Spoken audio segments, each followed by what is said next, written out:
ഒരു അഭിമുഖത്തിൽ പറയുന്നത് കേട്ട് താങ്കളൊരു ദൈവവിശ്വാസിയാണ്, പക്ഷേ മതവിശ്വാസിയല്ല.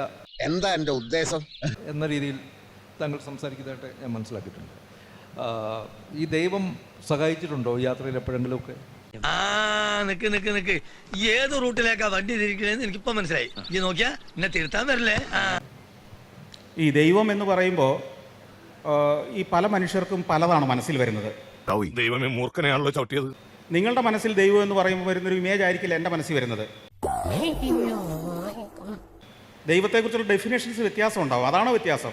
100% ഞാൻ യോജിക്കുന്നു.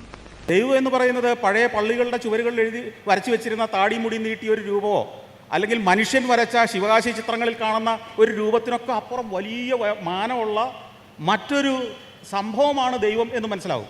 വല്ല കാര്യമുണ്ടോ? എന്തിനാണ് ഇങ്ങനെ ഇല്ലാന്ന് നടക്കണേ? താങ്കൾ ഒരു ദൈവത്തെ വരച്ചാൽ എന്ത് രൂപം കൊടുക്കും അതിന്? ഞാൻ വരയ്ക്കില്ല. വരയ്ക്കാൻ ശ്രമിക്കില്ല.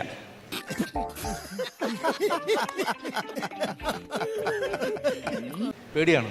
പേടിയായിട്ടില്ല, വരയ്ക്കാൻ കഴിയില്ല, അതാണ് കാര്യം.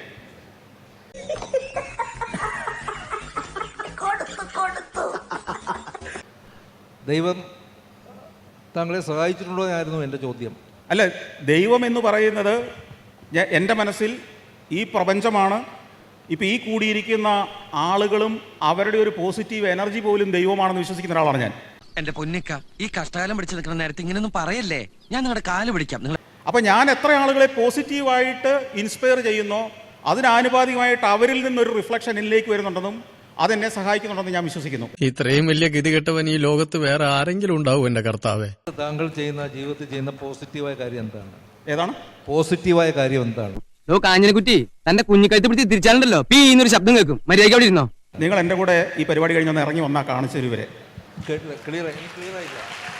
ഈ പരിപാടി കഴിഞ്ഞ് ഇറങ്ങി ഇവർക്കിടയിലൂടെ നമ്മൾ ഒന്നിച്ച് നടന്നാൽ ഈ ഇരിക്കുന്ന ജനക്കൂട്ടം കാണിച്ചു തരും എന്താണ് ആ പോസിറ്റീവ് കാര്യമെന്ന്. അതാണ്. ചേട്ടാ, അപമാനിച്ചേ ഞാൻ പോയിക്കോട്ടെ. അപമാനത്തിന് തന്നെ അപമാനമാണ് നീ.